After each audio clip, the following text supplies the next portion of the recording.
Good morning, everyone. I hope everyone is doing well. Mike, nice to see you or see your name. Uh, Welcome to Scripting Fridays. Every week we go over what to say in the right circumstances to get what you need out of that opportunity. So today we're going to shift back from sellers to buyers because that's the kind of market we're in. I always tell sellers, here's a dialogue you can use with people.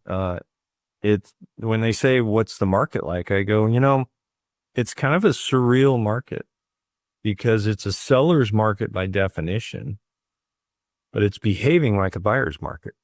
So buyers are not a bad lead source to generate right now because, um, you know, homes are taking longer to sell. Only 25% of homes are selling in the first 30 days.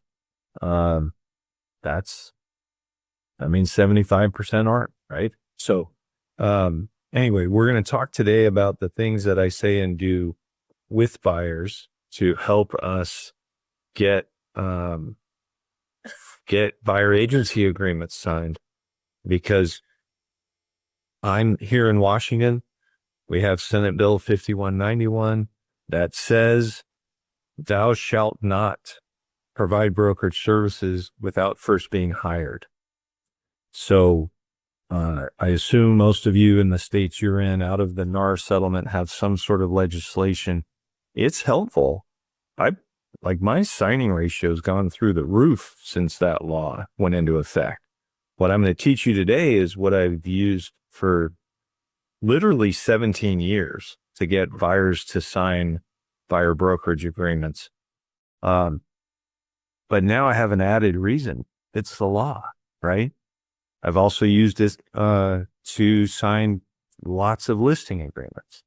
So you're going to hear me talk about our cancellation agreement as sort of being the hook or the excuse that allows people to sign. And it works. Like, that's all that matters. So anyway, let's dive in. Again, today we're talking about buyers and how to get them to agree to work with you exclusively.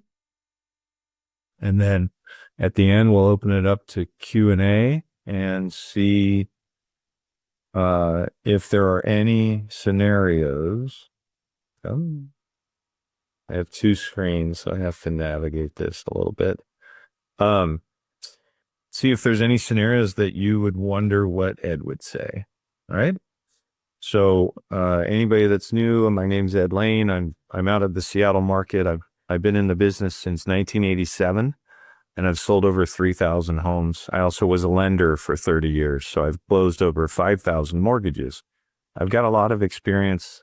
I kind of have always prided myself on knowing what to say, and I coach and train lots of brokers, and my goal is for them to be able to pull a string and say the right thing. That's it.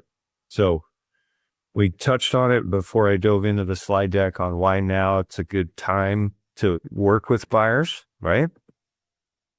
And the key question you want to ask yourself is, do you have a process for that? Do you have everything from lead generation? How are you finding them? All the way up to the first meeting. How are you signing them? And then on into the showing process, the offer writing process, and closing. And we'll kind of cover it, not all today, but we're going to work through that process. And I'm going to share with you guys the scripts and dialogues that I use along the way so that my clients have a wonderful experience and turn into a 5-star review and multiple referrals.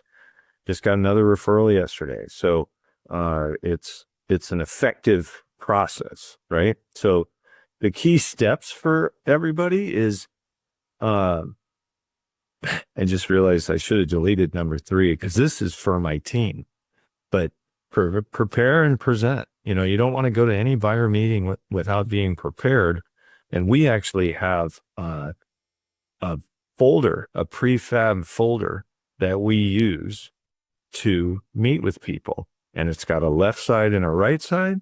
And then it's got the actual agreement is in it as well, which we pull out. If you guys are interested in a deeper dive, you can go to my YouTube channel and you can watch me actually give the presentation, but I'll explain it here. So when I grab a folder, when I open it, it's already pre-stacked, and on the left side is the buyer agency agreement, the cancellation agreement, and what we call our VIP buyer addendum, or actually I call it our 12 promises. So we make service commitments to our buyers and we give them the opportunity to cancel. And that's the key to getting them to sign. Now, before I go to the meeting, I take those 3 documents and I pull them out of the folder, because the folder is going to be a resource kit that I give to the buyer. And I take those documents and I put them next to the folder, facing out from the folder, so that when I pull the folder out of my laptop bag and set it down, they are now underneath the folder and face down, because I don't want them to see them and think, oh man, he's going to ask me to sign something. The average consumer doesn't even know about the new laws, right? So they're planning to meet with you to give you their criteria. And that's what I want them to think. But at the end of this conversation, I'm going to pull those out and say, it's time to sign the paperwork, right? But I'm going to walk you through what I actually say, which is more elegant and easier for them to say yes. But the key to the preparation is make sure you've got your paperwork. And if anybody wants the contents of the folder, let me know, because it's tools like how to improve your credit score, what to look for when setting up a search, the law of agency in our state. There's a pamphlet, so we include that. The process, it's truly a resource. I don't expect anyone to read it, but by giving them this folder that's like a half-inch thick, full of stuff, they're already impressed that, man, this guy's thorough, right? So you grab your folder, you make sure you've got the slide deck on your computer, and you open the presentation that we use, and I'll show that to you guys, and put your laptop into sleep mode. All right. So when I open my laptop and wake it up, it's already on there, right? If it's a booked appointment for you, read the notes in KV Core, right? I mentioned on the last slide, on my team, you can get cleared to receive buyer leads. But the cool thing for us and the way I run my team is you're not just getting a lead, you're getting a booked appointment. So someone has already cultivated that lead, set the appointment into your calendar and put the notes into the CRM, whatever CRM you use. So you should read those, right? It's going to say they're moving because they're getting a divorce or whatever, right? You want to know as much of the backstory as you can, and then you head to the, it's all pretty straightforward. Now, a couple of dialogues you can use right now. A lot of leads will raise their hand when they see your sign out in the neighborhood, right? And they want to see the house is oftentimes the reason they reach out in the first place. And we just say, happy to show it to you. Can we meet at the Starbucks around the corner first so that I can explain the process to you? And then we'll head over there and see the house. It'll only take 5 or 10 minutes. And anybody who's like hesitant to do that, I actually start with like 15 to 20 minutes, and then I'll go, oh, we can bang it out in 10 to 15. Oh, we can bang it out in 5 to 10 if we have to, whatever it is. The meeting is going to take as long as it takes. I just need them to show up, right? So we'll go to Starbucks and we'll sit down with them, and that's the folders. So in our office, you just grab and go. You want to make sure you go in the correct sequence, right? So the sequence is build rapport. We have in the folder, we have a sheet of paper called the requirements and nice to haves. That's the point in the process where I am going to get you to fall in love with me. And you know how I'm going to do that? I'm going to ask you a ton of questions about you, right? Every human on this planet, their favorite topic is themselves. So the more interest you can show in them and the more inquisitive you can be or curious about them, the better. And this sheet of paper is 8.5 by 11. By the end of that conversation, I had filled up the front, I flipped it over, I filled up the back.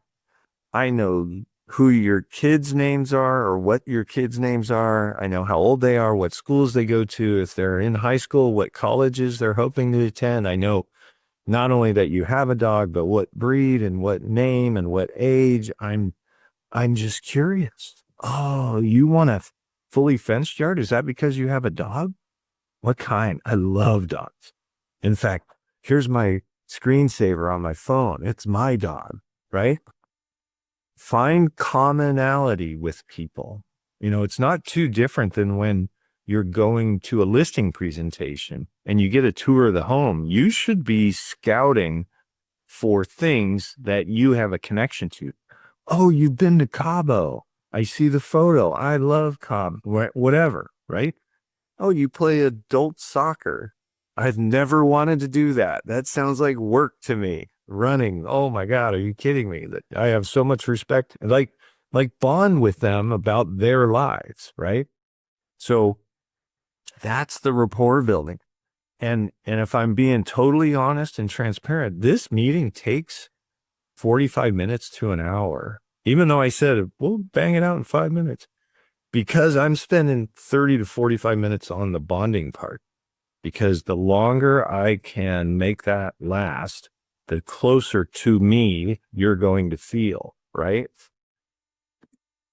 Once I get through that, I say, okay, now that I've got your search criteria, I just want to educate you on what the buyer process looks like. And I go to the slides, and well, I'll just show you here. You guys are going to laugh because, well, it's like a 30 slide deck, and we only go through the first 4 slides. Oh wait, I've got my wrong folder. Hang on.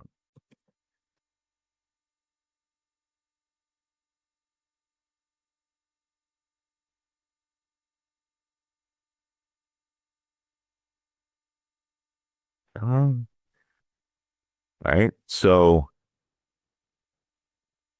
36 slides. You see over here? And what we do is we hit Control L, which makes your screen go black, apparently. Control L shifts it into full screen mode. So what I've done right there in pretty quick fashion is I just showed to all of you on this Zoom that I'm tech savvy, right? You want to do that to your client so they know that you're tech savvy. And all it took was hitting Control L and bang, I'm in full screen mode, right? So that little trick doesn't even mean you're necessarily tech savvy, but it shows the audience that you did that in front of that you are, right? So this is all about why you shouldn't rent. I go through this really quickly if I'm talking to somebody who's more savvy. But if it's a first-time home buyer, I'll pause here long enough to show them, hey, this is why renting is a terrible idea. You're paying down somebody else's mortgage, right? That's why you're here. That's why you're looking to buy a house. It's super smart. You're brilliant. Like I compliment them for taking this step, right? Why buy now? Now you should all have kind of your arsenal of the current market. What are the reasons it's a good idea? Well, I can tell you what I'm saying right now. And it changes is the reason I'm speaking like this. Over the shifts in the market, it can change. Why is now a good time?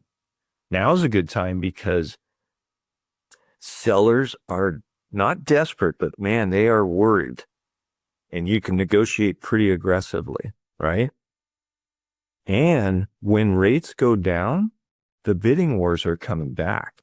So we want to get ahead of that, right?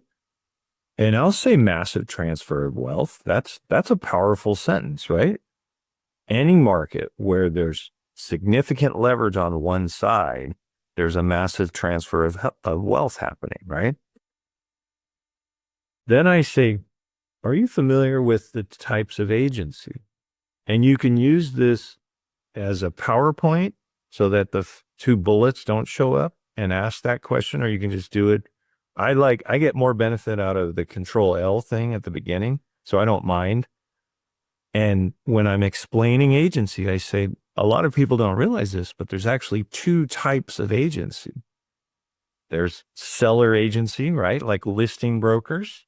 And I want you to think of those people like when you drive down a street and you see a sign in the yard, think of that like a flag stuck in the ground, and the listing broker standing there next to it like Superman, defending the seller, right? He has a fiduciary duty or a legal obligation to protect the seller, right?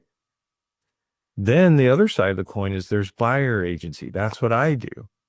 My legal obligation is to protect you. That means negotiate the lowest price with the most amount of repairs. And I use my hands when I'm talking to people, right? The seller's agent wants to get the highest price with the least, and we want to get the lowest price with the most, right? Does that all make sense? And they say, yeah, right? This is actually where I close. This is where I stop. This is why I said it's 36 pages, but we only looked at 4, right? 1, 2, 3, 4. Because here's what I say at this point. So, Tsuma, let me ask you, based on what you've learned today, would you rather have free, professional, and experienced representation, or do you want to go it alone? And I lean in and I lower my voice an octave and I make it sound like there's vultures circling overhead, right? And they go, it's free? And you go, yeah. Now, some of your states don't allow you to use the word free, right? So what you could say is 100% of the time I've been able to get my fee paid by the seller. So that's the legal, longer way of saying it's free, right? And if you're not at 100% like I am, maybe you've had a buyer pay a couple times, a little bit or whatever, say 99. Like it doesn't, the messaging is I get the seller to pay way more often than I don't, right? Once they say yes, I close my laptop and I hold out my hand. I am excited to be working with you, right? Then I go to the folder. Let me go back to the other slide there.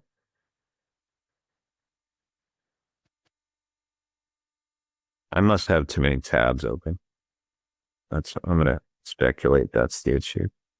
It's slow. All right.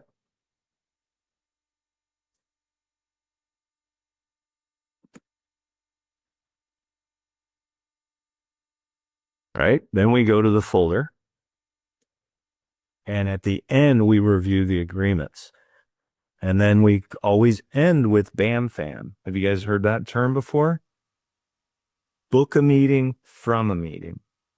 Use that acronym in every aspect of your business. It doesn't matter if I'm on a phone call with a new lead or a update for a seller on a home that's already on the market or a buyer. I am always at the end of each conversation, whether it's over the phone, in person, or over Zoom, closing for the next meeting, right? That's what BAM FAM means. So in this context, the next meeting will be looking at houses, right? Or in this case, the example I gave earlier was we already have a house to go see. So then we pack up and head to that house. But always book a meeting from a meeting, right? This is actually, this is kind of funny. This is actually a checkout doc that I use to clear people to receive these appointments. But it's a wonderful kind of summary of all the key dialogues, right? So when a person on my team wants to receive company generated appointments, we do a role play of a buyer presentation, and I'm the buyer. And if I sign at the end, that means they're approved to receive appointments.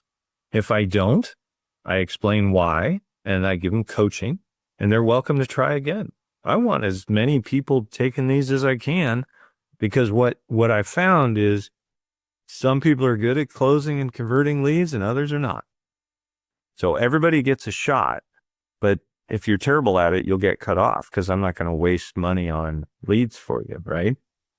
But this is what I use as the checkout doc in the role play, and I just put little check marks. When they had the agency slide up, did they use the term legal obligation? Because if you guys saw, the word fiduciary was on there.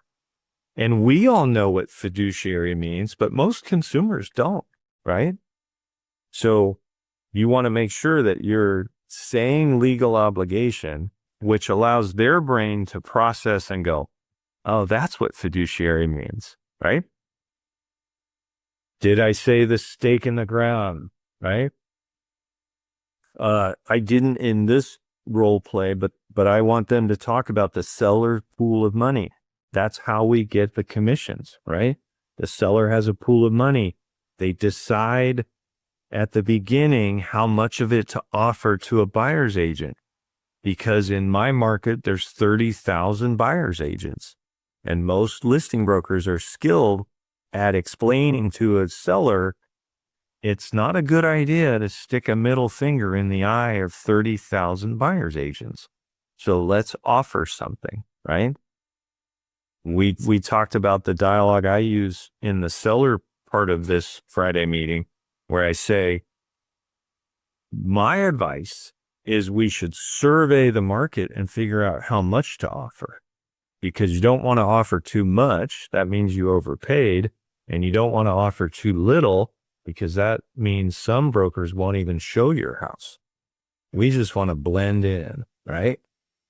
Well, I'm now giving the buyer version of that when I talk about how they have a pool of money. They're going to decide how much to offer to a buyer's broker. And then in the role play with me trying to get cleared for appointments, I want them to say, do you want to go it alone?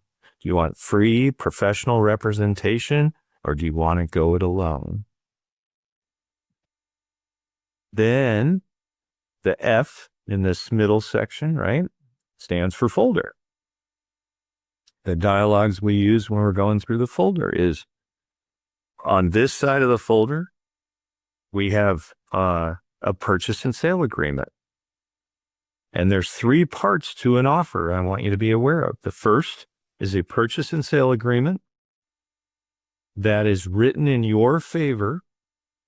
And I will include, and I call them parachute points, because that's more dramatic, but we're talking about contingency. So use whatever term you want to use, but make sure it's a term that the consumer would understand. So I use the term parachute points. I'm going to include a few parachute points for you, like an inspection or a financing contingency or whatever. Does that make sense? You'll hear me when in videos and role plays say, does that make sense, a million times. It's almost annoying, right? But it's an important question to ask people so that you can confirm that they're understanding you, because if they're not, if their eyes glaze over, you got to slow down and rephrase it, say it a few different ways to help them understand, right? The next point I make to them is, I have this offer in here because I don't want, when we're writing an offer, to be your first opportunity to review this agreement. I want you to have it ahead of time and be able to look it over, mark it up, highlight it, do whatever you want, and then bring it with you if you have questions. When we go look at houses, we can talk about it while we're driving around, right? That's powerful language. And the irony of that language is they're not going to read it anyway. Most of you, I hope this isn't true, but I'd be willing to bet most of you have not read the entire purchase and sale agreement, right? You should. I have, and I honestly feel that you should never ask somebody to sign something that you yourself have not signed, because there's a very good chance they're not going to read it, right? And you yourself have not read, I should say. So, but it's powerful when you say, we're going to have you sign an agreement at some point when we write an offer, but I'm going to give it to you today so you have the chance to read it at your leisure.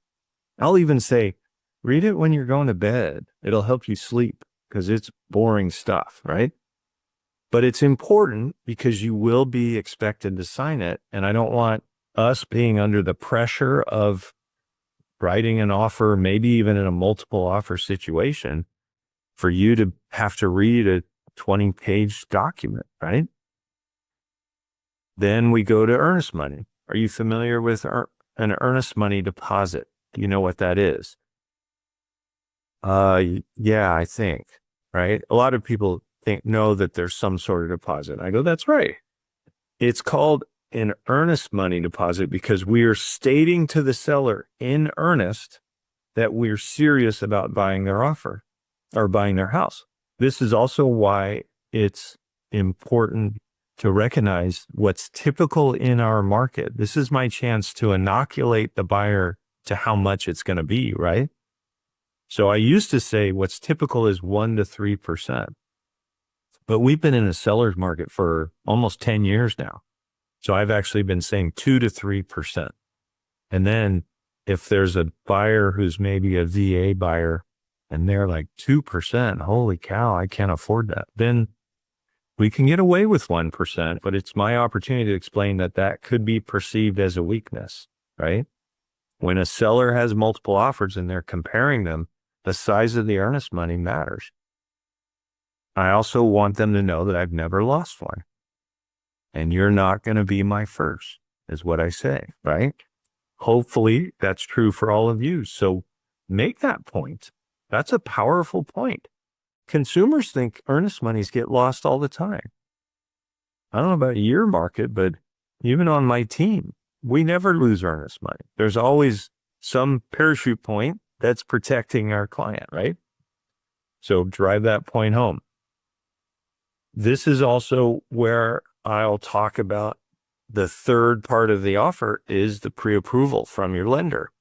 And I'm plugging my lender when I'm doing the requirements and nice to haves. That's plug number one. Here's plug number two. I want to touch on this just long enough so that you guys can kind of wrap your minds around the dynamic. You really got to listen when you plug it the first time, because the last thing you need is to plug it again after they told you, my sister-in-law is a loan officer. They're never going to fire their sister-in-law to hire your preferred lender who's a stranger to them, right? So just listen carefully.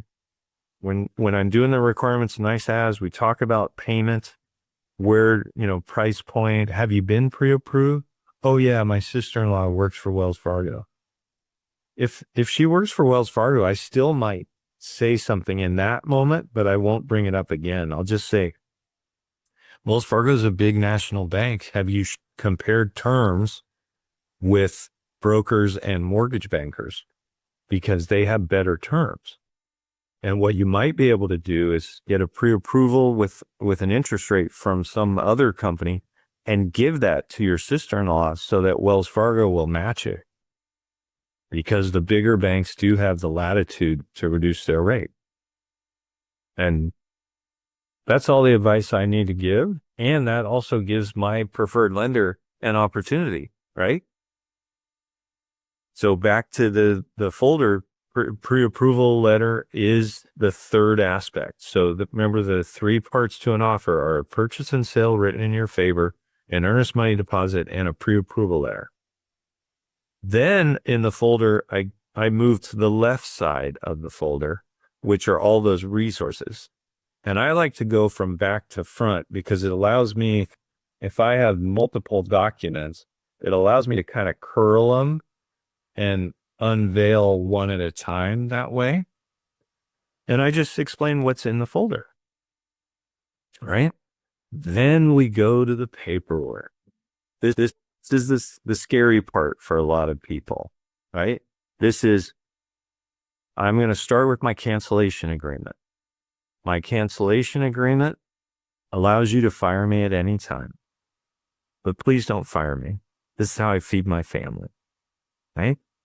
That's the dialogue. And then I initial it and I slide it across the table and hand them the pen. And I ask them to initial it.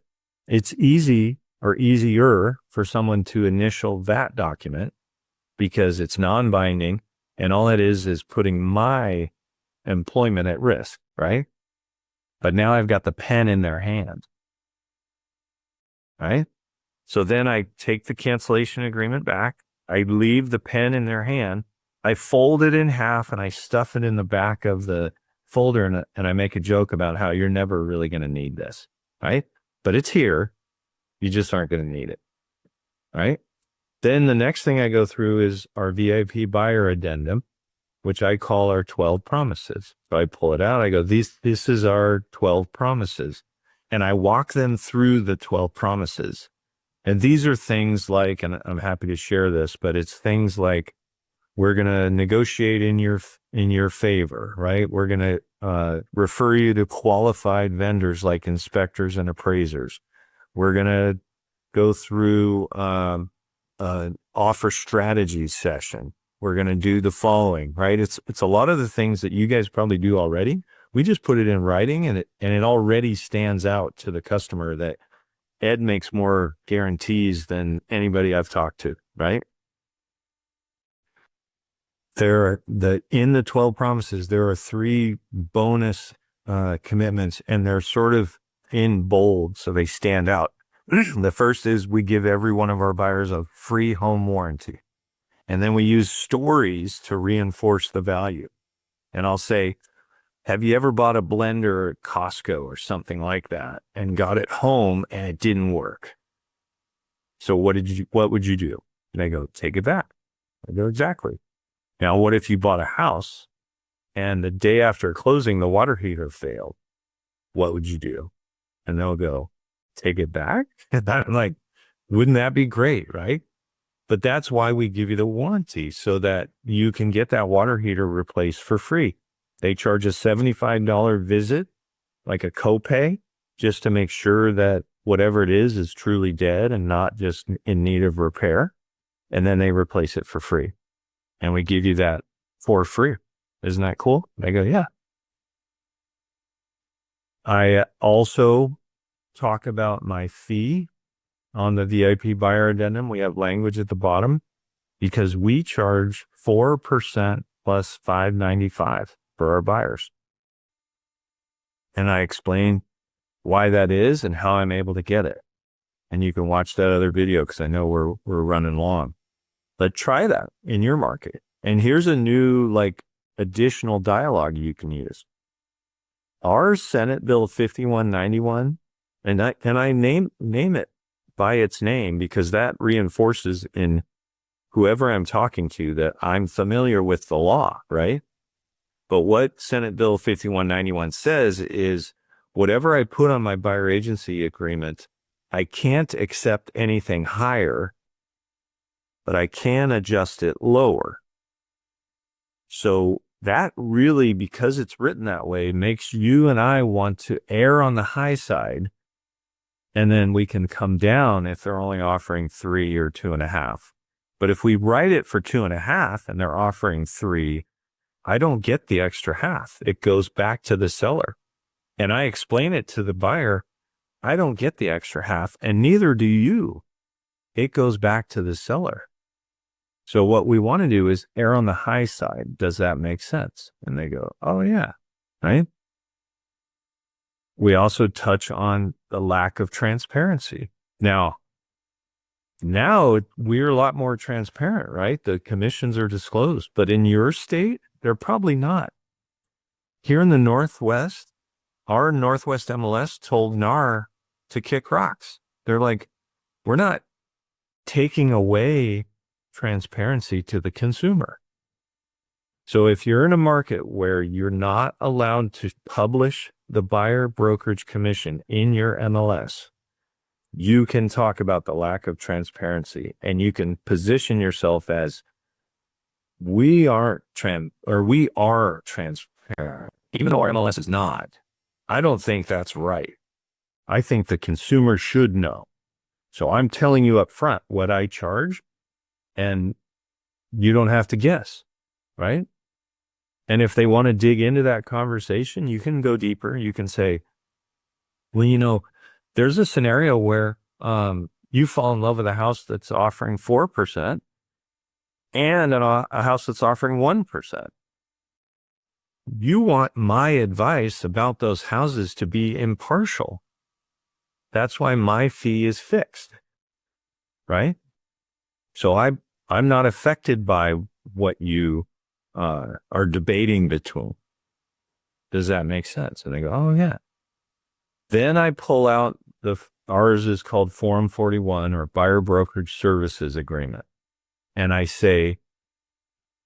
don't say contract.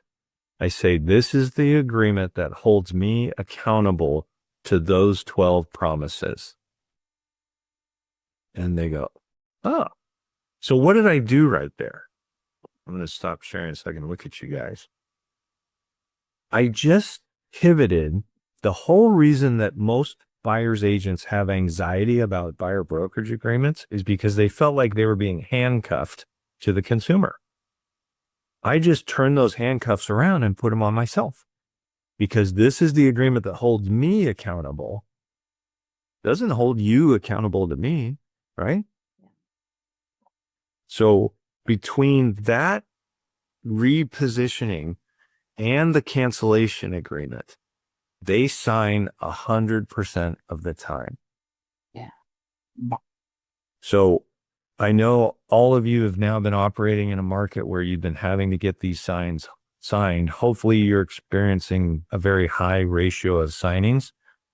But if you're not at 100%, hopefully I've given you some nuggets that will help you increase your percentage. So since we've run a little bit long, I apologize, but let's stop there for questions. And did everyone get a screenshot of that checkout doc? If you haven't, email me and I can send it to you. But that's what I do. So what questions do people have? Excellent. I like it. Yeah. Good. Hopefully that was helpful. Yeah.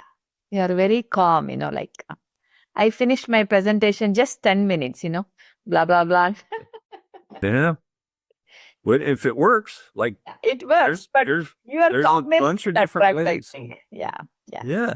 Oh, I think you want to find the system and the method or rhythm that works for you. Yeah. So very nice, very nice. What I always try and leave time at the end for other scripts that are not part of today's topic. Does anyone have an issue that they're faced with and they're wondering what I would say? I think we are good. All right. Yeah. Well, I appreciate you guys hanging out with me. Hopefully this was valuable. What topic would you like to continue with? Do you want to move from this meeting to... You may give the presentation maybe. Buyer presentation with the slides, right? You told 36 slides. You can, do that maybe. You want to do it again? Because that's what I showed you today. But you're saying like do a role play? Yeah. You have showed 3 slides, right? Remaining slides you can explain to. Yeah. 4. That's it. Yeah, you showed. Yeah. The other 32, you don't know. I couldn't even tell you what's on them. So yeah. Yeah. I will give it to the buyer, right? You give it to the buyer or what do you do? You explain what before. I show it. And then once I say, do you want to go it alone? I go, no, I want to work with you. I go, great. And I close my laptop. That's nice. Yeah. Yeah, that's nice. Yeah. Yeah. All right. Well, lovely to see you guys and gals. I hope you have an awesome day. Much. Thank you so much. You bet. Have a great weekend. You too. Bye. If you'd like more information or to get connected to the Agent Power Huddle, join our free Facebook group. This call was designed for the agents in our EXP organization, but open to any agent from any brokerage. If you're a guest and you're interested in learning more about EXP or our specific resources within the Agent Collective, reach out to the person who invited you to this call to get more info. Produced by the Agent Collective Media Network.